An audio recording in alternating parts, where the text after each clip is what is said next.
আসসালামু আলাইকুম আমার দিনের বোনেরা, আমার দিনের ভাইরা ভালো আছেন তো?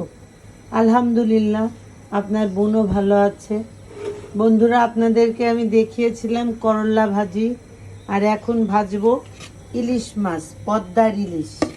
কারণ ঝোলের তরকারি কেউ খেতে পছন্দ করে না, কিন্তু ভাজাটাই ভালো লাগে। ইলিশ মাছ ভাজা দিয়ে আর ইলিশ মাছের তেল দিয়ে করলা ভাজি দিয়ে খেতে খুব টেস্টি, যেহেতু করলাটা বোম্বাই ঝাল দিয়ে ভাজা হয়েছে। আমি এখন ইলিশ মাছ ভাজবো, তাতে উপকরণে দিয়েছি হলুদ, লবণ আর ঝালের গুঁড়া, যেহেতু যাতে মাছটা একটু পানসে না লাগে, ঝাল ঝাল লাগে। আমি সরিষার তেল দিয়ে নিয়েছি। এখন আমি মাছ দিয়ে দেবো। বিসমিল্লাহির রহমানির রহিম।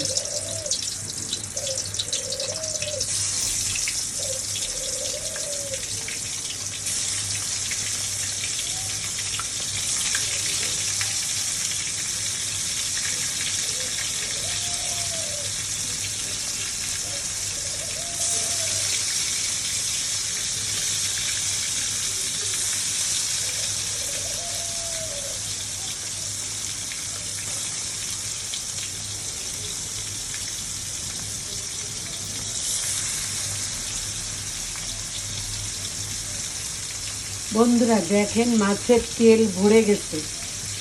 এই ইলিশ মাছের অনেক তেলটা ভরে গেছে মাছ। আমি ইলিশ মাছটা ভাজ দিচ্ছি।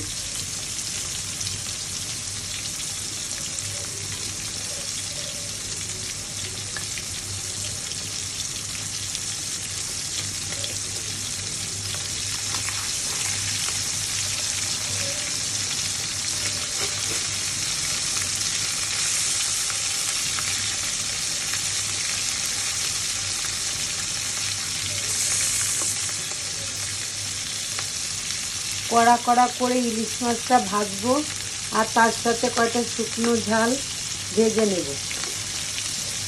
খাওয়াটা খুব জমবে।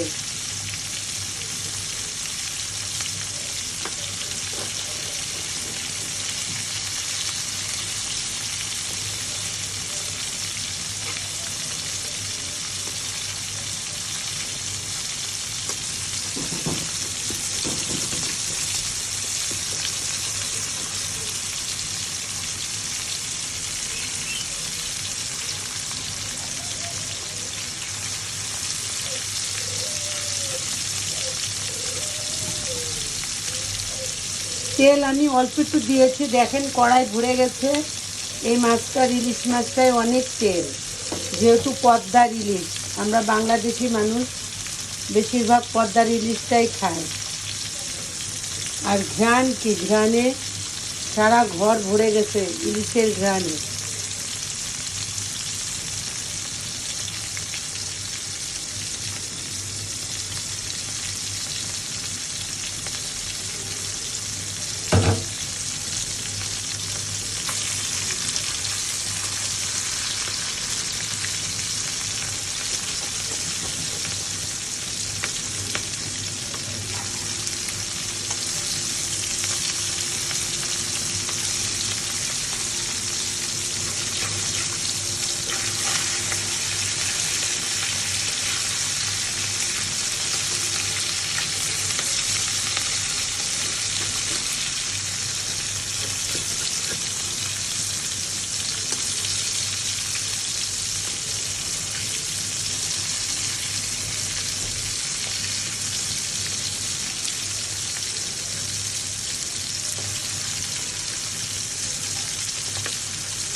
বন্ধুরা, আজকে আমার দুটো রেসিপি হয়েছে। করলা ভাজি, এই যে করলা ভাজি চিংড়ি মাছ দিয়ে, আর হচ্ছে ইলিশ ভাজা। যদি ভালো লেগে থাকে, ভালোবেসে থাকেন, লাইক কমেন্ট শেয়ার অবশ্যই করেন। আর ভুল হয়ে গেলে ক্ষমা করেন। আল্লাহ হাফেজ।